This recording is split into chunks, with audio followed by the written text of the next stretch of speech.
Hi, this is Gilligan with Dark Forge Graphics, and I'm going to be teaching you all how to code a module. It's fairly easy once you understand the basics of it. It's just remembering the PHP language, and depending on if you want jQuery, JavaScript, Ajax, those other languages, it could get more complicated and harder to remember. However, we are going to go through how to do these different things, but with this first class, what we're going to do is we are going to learn how to code a module. A lot of people wanted a uploads module where their users could upload files. So Lone Star created a file upload mod, which basically is going to be a file hosting module, similar to the image host. This module will allow each user to create their own category or their own folder with their own uploads and host them on your website. Then nobody else can see those except later on if you want to make an admin panel, which we would do in another video. Then the admin could be able to view those and set quotas and permissions by user, group, or individually. So it's a fairly simple mod. I will show you what we are going to be making. I am actually using my local host. It's the easiest way to develop. I am using PHP version 5.3.2, Apache 2.2.11, which is default, and MySQL 5.1.41. You do not have to have your setup this way. I am just because I think PHP 5.3.2 is just fine, and it also allows me to see bugs as they happen because I have the Xdebug installed, and I can see how fast the script is running and some other things. So it's up to you, but I'm also going to do it on Nuke Evolution 2.0.8, which is currently in beta, but I figure why not test this on a beta version of Evo running on PHP 5.3.2. So anyway, here is the basic of the mod that we're going to build. It is a file storage mod.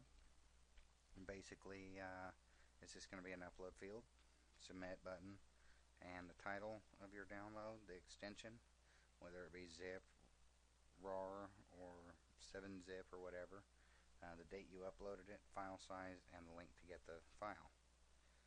Basically, you'll be able to browse to a folder, and what we will do is grab a file here, we'll upload it, and then it'll let us know that we've uploaded the file sample download 1. The extension is an RAR. It was uploaded June 23rd. The file size is 614.03 kilobytes, and this is the link to download the file. You notice that the link isn't like normal, where you would have say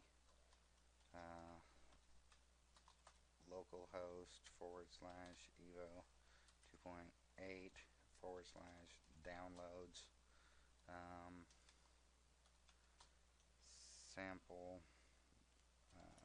download 1.rar. That's how a lot of downloads are if you're going to just pass someone a link. But you don't want to know, you don't want people to know where your files are. You don't want them to know it's in the downloads folder. You don't want to know